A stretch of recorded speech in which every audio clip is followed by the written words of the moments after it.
My ex of 2 years cheated on me. How do I get back at him? I want the impact to be fatal, even if it's a slow burn revenge. My name is Jennifer, and today I want to share something really personal with you. A tough chapter in my life that I think a lot of us can relate to, or at least have seen happen. Not too long ago, I ended a relationship that lasted 2 years. Sounds pretty normal, right? But the truth behind it was like a knife twisting in my gut. My ex and I had known each other for about 4 years total, and we were officially dating for a little over a year. During that time, I gave him all the love and trust a 22-year-old girl could have. But it turned out, all I got in return was a whole damn play of lies that he'd built up so cruelly.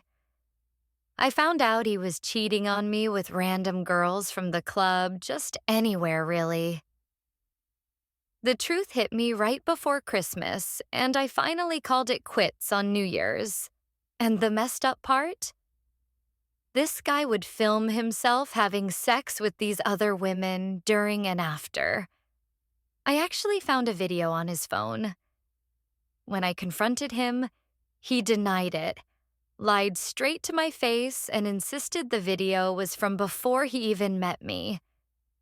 He gaslit me the entire relationship, making me feel like I was crazy for even asking why he had videos like that on his phone.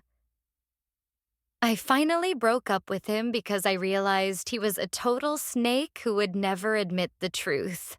It's been 4 months since I ended things, but the wound in my heart still feels fresh. The betrayal and those lies have left this huge empty space, and sometimes I feel like he completely ruined my life. During those dark days, I turned to social media, sharing my story as a way to vent and hopefully find some understanding from strangers online. And just like I expected, a lot of people listened and shared their support. They expressed their sympathy, called out my ex's awful behavior, and gave me advice on how to deal with it and move on. It was a little comforting to know I wasn't alone in this pain. But then there were the other comments, the ones with a different take. I remember one person saying, "Why are the girls, who probably don't even know you exist, whores, and he isn't? He's the one who cheated." I replied that I knew he was the one in the wrong, and that my anger was directed at him, not really at those other girls since I wasn't dating them. But then came more comments like, "He wasn't dating them either." And, "Then why are you calling those girls whores if you don't care about them?" Clearly you have some misplaced anger issues directed at the girls he cheated on you with. And then someone else chimed in with, "Two wrongs don't make a right. Revenge is never the answer. The best thing to do is just let it go for your own sake." Those conflicting opinions online really messed with my head. On one hand, I still felt this burning anger and a strong desire for him to pay for what he put me through. But on the other hand, those words about letting go and focusing on myself kept echoing in my mind. I started to wonder if seeking revenge would actually bring me any peace, or if it would just drag me down into more negativity. Was I going to keep feeding this hate, or try to put it out and heal? I spent so many nights just thinking, rereading those comments, and asking myself what I really wanted. I started to realize that while my anger was totally justified, letting it control my actions might lead to some bad outcomes and wouldn't actually make me any happier. Resolution: moving towards healing. Ultimately, I made a decision. Instead of focusing on how to make my ex pay, I decided to put all my energy into healing my own heart and rebuilding my life. I started leaning on my close friends, the ones who had been so supportive and were always there to listen. I also got back into doing things I used to love but had kind of forgotten about during that toxic relationship. I realized that taking care of myself, both mentally and physically, was so important. I started exercising, reading, and making time for my hobbies.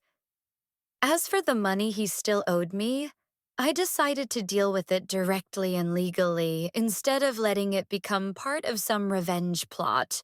Ultimately, I made a decision. Instead of focusing on how to make my ex pay, I decided to put all my energy into healing my own heart and rebuilding my life. I started leaning on my close friends, the ones who had been so supportive and were always there to listen.